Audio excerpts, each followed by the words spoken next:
Shalom, bon matin tout le monde, bon réveil. Que le Seigneur ce matin vous bénisse, vous garde, vous protège pendant que vous allez vaquer à vos occupations.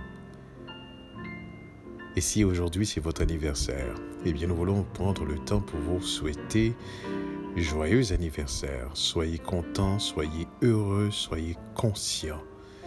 Et si vous êtes seul, eh bien vous n'êtes pas vraiment seul, puisque dans sa parole, Yeshua nous a dit « Je serai avec vous tous les jours, jusqu'à la fin du monde ». Et nous savons pertinemment, quand il dit « Je serai avec vous », déjà, le roi Kodesh est là avec nous. Donc, il est là avec nous, pour nous conduire dans toute la vérité, pour nous parler de Yeshua, et aussi pour nous annoncer les choses à venir. Donc, vous n'êtes pas seul. Peu importe ce que vous pourriez ressentir, mais vous n'êtes pas seul. Le roi Kodesh est là avec nous. Et Yeshua nous accompagne tous les jours jusqu'à la fin du monde. Donc la question qu'il faudrait toujours se poser, c'est à quel point en sommes-nous conscients de cette présence? Voilà ce qui fait toute la différence. Ce matin, j'aimerais simplement commencer à vous raconter une histoire d'une entreprise qui embauchait justement des gens, et parmi ces gens, il y avait une employée. Effectivement, une jeune femme qu'on a embauchée. Par conséquent, le superviseur de cette entreprise était un homme vraiment extrêmement arrogant, un homme qui se sentait patron, effectivement, de cette entreprise, vu que le patron, le grand boss, le big boss qu'on appelle, justement, n'était pas toujours présent dans l'entreprise. Donc, il revenait à cette personne d'en prendre charge. Sauf que c'est un homme qui était impitoyable avec les employés. Il les faisait travailler très dur. Il s'en abusait un peu même de son pouvoir. Et une fois, cette jeune femme est venue la trouver pour lui dire « Mais écoutez, vous êtes un peu dur avec les employés. » Et il lui répondit « Mais pourquoi tu dis ça ?» Il lui dit « Mais cette personne, par exemple, vous l'exigez à rester travailler. » Donc, il avait exigé un employé à rester travailler lorsque l'employé avait déjà complété son quart, son chiffre. Alors, la fille dit « C'est injuste de faire ça. Il a une famille.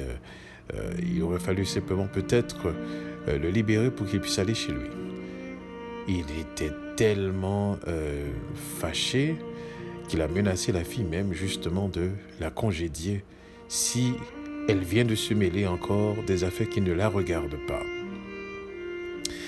La fille, se détournant de lui, est partie continuer son travail. Et un jour, pendant vraiment des semaines, des mois, c'est toujours la même situation qui continue. La fille est là, faisant son travail, obéissant justement à son patron, à son superviseur.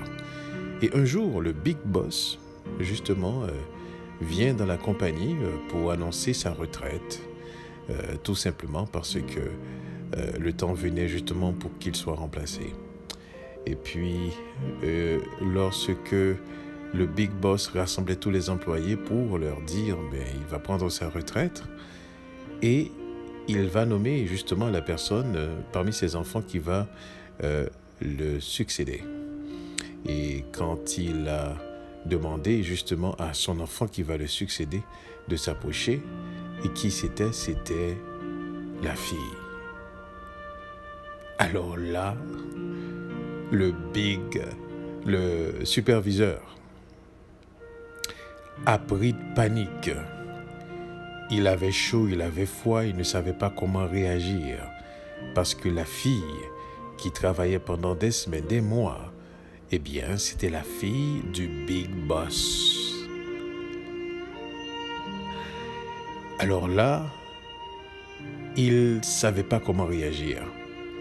Après la réunion, tout le monde a fêté effectivement cette nomination. Tous les employés étaient en même temps étonnés, mais en même temps aussi dans l'extase, parce que ils ne voient pas la fille comme seulement leur patronne, mais aussi comme l'une des leurs, parce elle était là en train de travailler.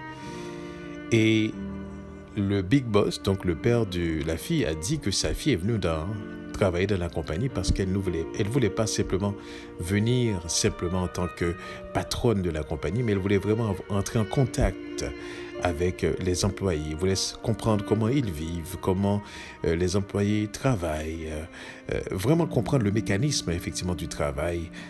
Donc c'est vraiment quelqu'un qui a un grand cœur en fait.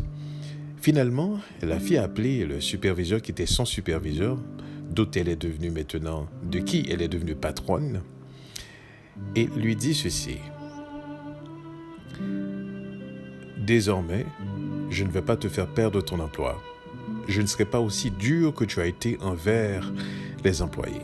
Toutefois, il va falloir traiter les employés avec équité et justice. Et ce n'est pas à toi que je demanderai de compte, c'est à eux. Donc si ils viennent me dire qu'ils ne sont pas bien traités, là tu vas perdre justement ton poste. Effectivement, le gars, déjà c'est un coup de grâce parce qu'il aurait pu perdre déjà dès le départ son poste. Eh bien, je vous parle de cela parce que je vais vous poser une question. Qui est votre véritable patron ? Est-ce le directeur de votre travail, votre superviseur? Est-ce les ressources humaines? J'aimerais que vous puissiez me suivre ce matin. Dans le livre de Psaumes, au chapitre 24, il est dit ceci. Écoutez bien. À l'Éternel, la terre et ce qu'elle renferme, le monde et ce qui l'habite. À l'Éternel, la terre et ce qu'elle renferme, le monde et ce qui l'habite. Qui est votre véritable patron? Est-ce que vraiment sommes-nous conscients que celui que nous servons, celui que nous aimons, celui que nous voulons connaître davantage, celui pour qui nous voulons vivre, c'est le Big Boss. Si vous étiez conscient de cela, pourquoi seriez-vous impressionné justement de perdre un emploi? Pourquoi seriez-vous impressionné, seriez-vous triste justement si on ne vous donne pas un poste?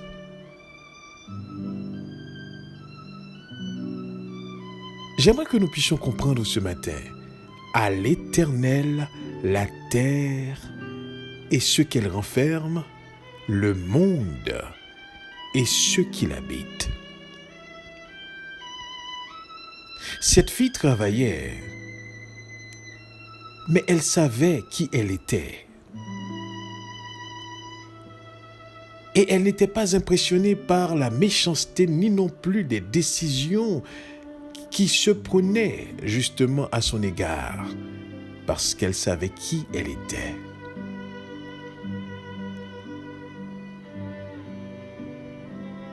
Le verset dans le psaume 24 a bien dit « À l'Éternel, la terre et ce qu'elle renferme ».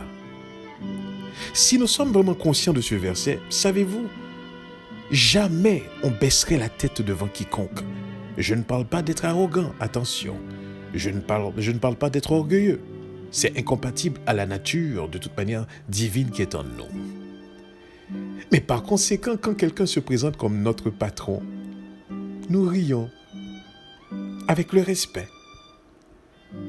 Quand quelqu'un se présente comme le directeur, comme disait Pilate à Yeshua, ne sais-tu pas que j'ai le pouvoir de te crucifier comme de te libérer? Eh bien, nous ne sommes pas impressionnés, parce qu'à l'Éternel, la terre et ce qu'elle renferme, le monde et ce qui l'habite. Qui échappe à cette appartenance? Les big boss? Les directeurs? Les CEO? Les présidents? Les superviseurs? Personne n'échappe à cette vérité. À l'Éternel, la terre et ce qu'elle renferme, le monde et ce qui l'habite. Écoutez bien ceci. Si notre Dieu, notre Créateur, écoutez bien ceci, ne nous donne pas les choses de cette terre, ne fait pas de nous l'héritier de cette terre. Écoutez bien ceci, c'est parce que lui-même ne le considère pas. Mais toutefois, il n'y a pas endroit que si c'est inscrit dans le cadre de sa volonté que nos pieds ne touchera pas. Il n'y a pas hauteur que nous ne pouvons pas atteindre. Il n'y a pas position que nous ne pouvons pas occuper. À l'Éternel, la terre et ce qu'elle renferme, le monde et ce qu'il habite. Vous êtes des enfants d'un big boss, celui à qui appartient toute chose. Et quand vous saisissez cette vérité, vous n'êtes pas impressionné. Durant cette semaine, j'ai eu une réunion avec les directeurs qui m'ont annoncé que la compagnie pour laquelle je travaille a été vendue. Mais la manière qu'on me dit ça, c'est comme on voudrait me rassurer. On voudrait me faire comprendre, tu n'as pas à t'inquiéter pour ton poste. Il n'y aura pas de danger. Mais je pouvais lire sur les visages des incertitudes. Et pendant qu'ils étaient en train de dire ça, moi j'étais en train de rire. Parce que ce verset était dans ma tête. À l'Éternel, la terre et ce qu'elle renferme, le monde et ce qui l'habite. Si je ne travaille plus, ce n'est pas parce qu'il n'y a plus d'emploi. Si je ne travaille plus, ce n'est pas parce qu'on m'a viré. Si je ne travaille plus, ce n'est pas parce que quelqu'un a décidé de mon sort. Non, c'est parce que ça vient d'en haut. Je suis transféré. Je serai transféré tout simplement d'une mission à une autre. Ma mission se termine là, elle commencera quelque part d'autre. Pourquoi? Parce qu'à l'Éternel, la terre et ce qu'elle renferme, le monde et ce qu'il habite. Nous nous devons de voir les choses différemment. Nous devons de comprendre la profondeur de la parole de Dieu et nous appuyer entièrement sur sa parole.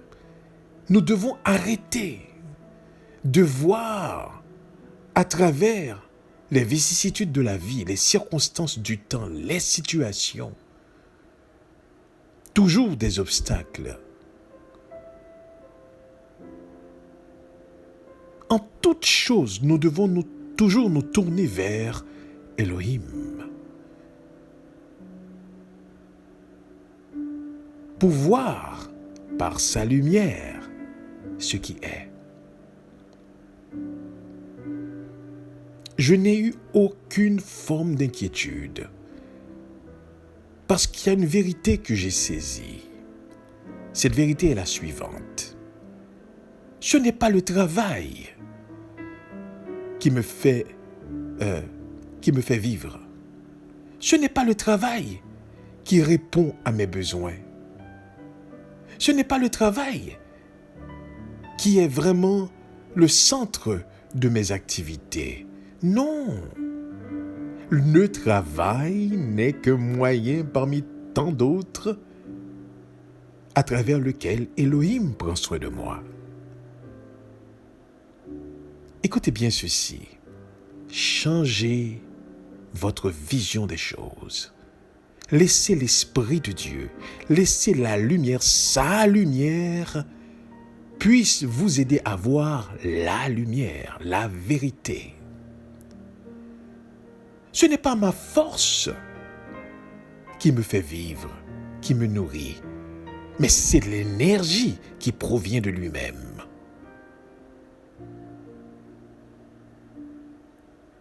À l'Éternel, la terre et ce qu'elle renferme, le monde et ce qu'il habite. Ne regardez pas que vous n'êtes pas en mesure de pouvoir faire ci, ne pas en mesure de pouvoir faire ça, en rapport à un obstacle quelconque. Non! Lors même que les obstacles sont là, mais c'est à l'Éternel, la terre et ce qu'elle renferme, le monde et ce qu'il habite. J'ai compris la raison pour laquelle nous ne sommes pas des privilégiés dans ce monde, c'est parce qu'il y en a un autre monde qui est vraiment digne de la stature de la personne qu'on est, à la stature parfaite de Yeshua qui nous attend. Parce qu'en nous donnant des choses dans ce monde, en nous donnant certains privilèges dans ce monde, le message que Elohim aurait passé à ce moment-là, c'était la considération pour ce monde. Non. Ce monde est adokimos. Il n'y a aucun père sérieux, aucun père riche, aucun père puissant qui va bâtir un château dans un cimetière pour son enfant.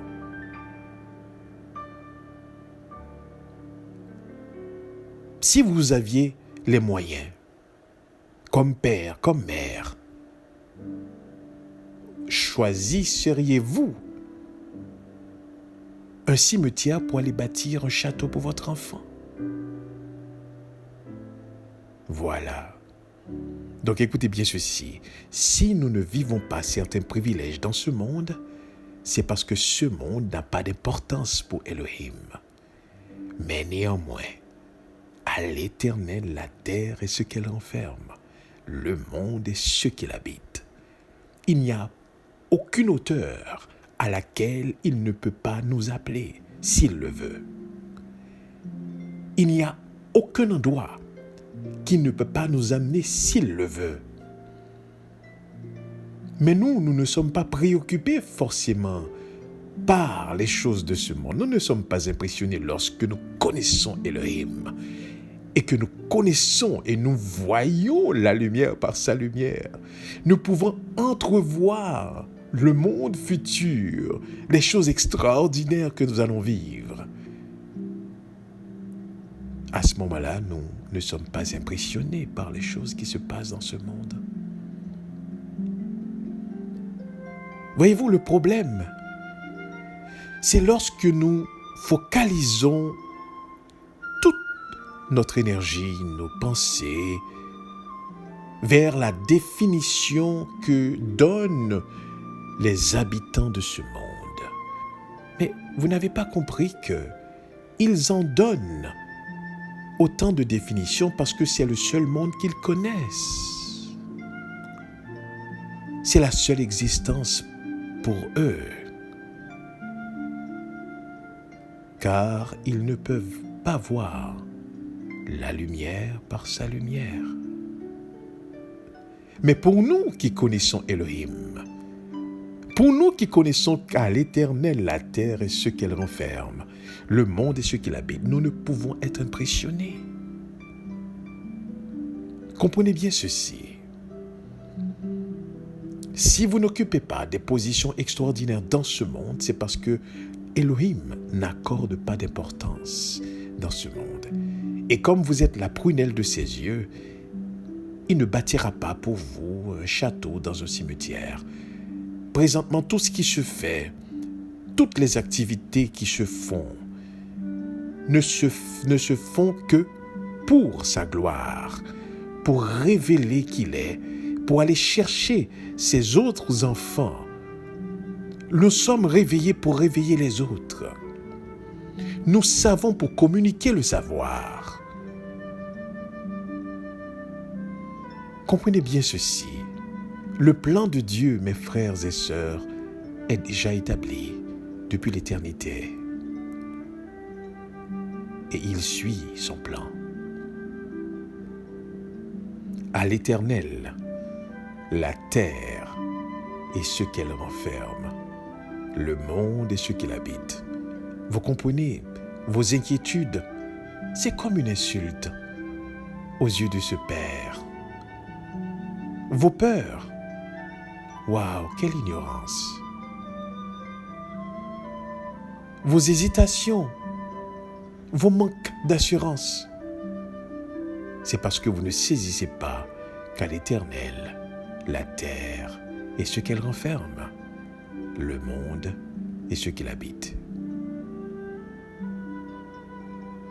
Vous devriez marcher avec fierté, dans l'humilité, mais avec fierté. Quand vous voyez des hommes, des femmes, des patrons, des directeurs, des présidents, des gouvernements, peu importe, se frappant l'estomac pour dire « c'est à moi, je suis », vous devriez secouer la tête avec une main sur la bouche pour dire « ils n'ont pas compris, c'est qu'à l'Éternel, la terre et ce qu'elle renferme, le monde et ce qu'il habite. » Yeshua avait donné une parabole parlant de cet homme qui s'était ramassé des richesses. Oh, à un point tel que l'homme commence à se rassurer. Mon âme, frappant son estomac, mon âme, repose-toi. Tu as beaucoup de biens. Tu as des biens pour un avenir certain. Mon âme, repose-toi, tu es assuré. Mais dit Yeshua, il a été dit insensé. Ce soir même, ton âme te sera de redemander. Et c'est bien. À qui appartiennent-ils? À qui appartiendront-ils ces biens? Vous comprenez? Tout ce qui fait la différence entre l'arrogance et ce sentiment, cette illusion de puissance, telle que Pilate a eu auparavant, n'oubliez jamais cela, c'est le souffle. Mais qui contrôle le souffle? À l'Éternel, la terre et ce qu'elle renferme, le monde et ce qu'il habite. Que ce soit le monde déchu, que ce soit les dirigeants de ce monde, que ce soit le monde ténébreux, le monde des esprits, à l'Éternel, toute la création, sa souveraineté, il n'y a pas un endroit où est-ce que sa souveraineté ne s'exerce pas. Il n'y a personne qui peut dire ça c'est à moi. Si tu le dis c'est à toi, c'est parce que cela t'a été donné d'en haut. Marchons dans le renouvellement de l'intelligence avec ces paroles. Renouvelons notre intelligence dans cette vérité qu'à l'Éternel la terre. Il est encore souverain. Il permet certaines choses, mais il reste souverain. C'est pour ça que j'aime beaucoup ce verset qui dit « L'Éternel était assis sur son trône au moment du déluge ». En fait, ce que le verset est en train de dire, c'est qu'il est souverain. Il permet certaines choses, mais il reste souverain. Il peut intervenir comme il veut. Donc comprenez bien ce matin. Si nous ne vivons pas certains privilèges dans ce monde, ce n'est pas parce que on nous en empêche, parce qu'à l'Éternel, la terre est ce qu'elle renferme, le monde et ceux qui l'habitent. Mais plutôt c'est parce que ce n'est pas dans le cadre du plan d'Élohim. Il n'est pas intéressé à ce monde. Il n'est pas intéressé à ce monde. Ce monde est adokimos, un monde qui est considéré, permettez-moi l'expression, comme du fatras. C'est un monde qui passe. Il n'y a pas d'avenir. C'est un monde qui est, écoutez bien ceci, je pense l'avoir déjà partagé, d'où effectivement le sens du mot adokimos. C'est un monde qui va à la déchéance. Et vous vous souvenez, je vous ai parlé le mot déchéance, le mot échec, le mot déchet, la même racine. Donc, si c'est un monde qui va à la déchéance, donc c'est un monde de déchets.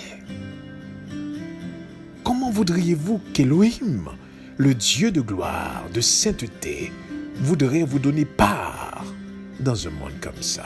Vous n'avez pas saisi pourquoi il dit il a laissé le monde aux nations. Mais que font les nations? Ils divaguent, ils se battent, ils s'illusionnent. Mais pour Israël, il dit non. Israël, je suis ton héritage. Je suis ton héritage. À l'Éternel, la terre et ce qu'elle renferme, le monde et ceux qui l'habitent. Comprenez bien ceci.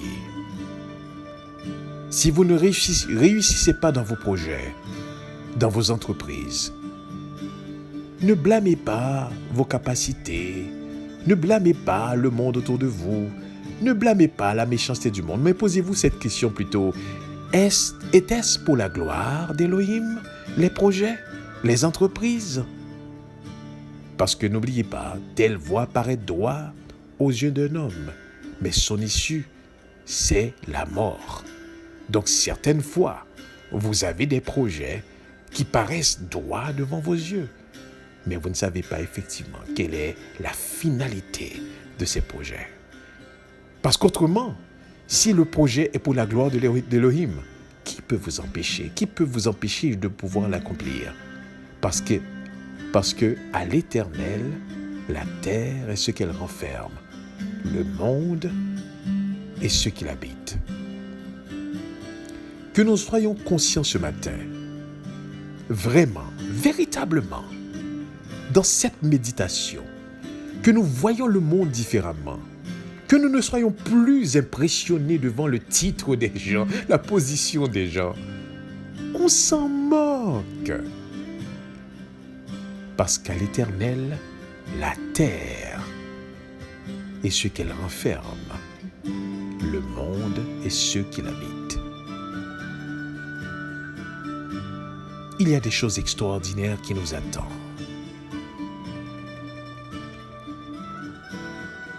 Il y a des choses, disait Paul, que les yeux n'ont pas vues. Des choses, un langage, une communication que l'être humain ne connaît pas encore. Des merveilles qui dépassent l'entendement de tout ce que nous pouvons comprendre comme merveille dans ce monde. Mes amis, à l'Éternel la terre, à l'Éternel la terre et ce qu'elle renferme, à l'Éternel le monde et ceux qui l'habitent. Rassurons-nous ce matin. Et lorsque nous nous approchons de lui, souvenons-nous que le Big Boss, c'est lui. et lui seul. Que le Seigneur vous bénisse ce matin. Qu'il nous rend véritablement conscients de cette vérité. À l'Éternel la terre et ce qu'elle renferme, le monde et ce qui l'habite. Restons conscients ce matin de sa présence. Amen. Amen.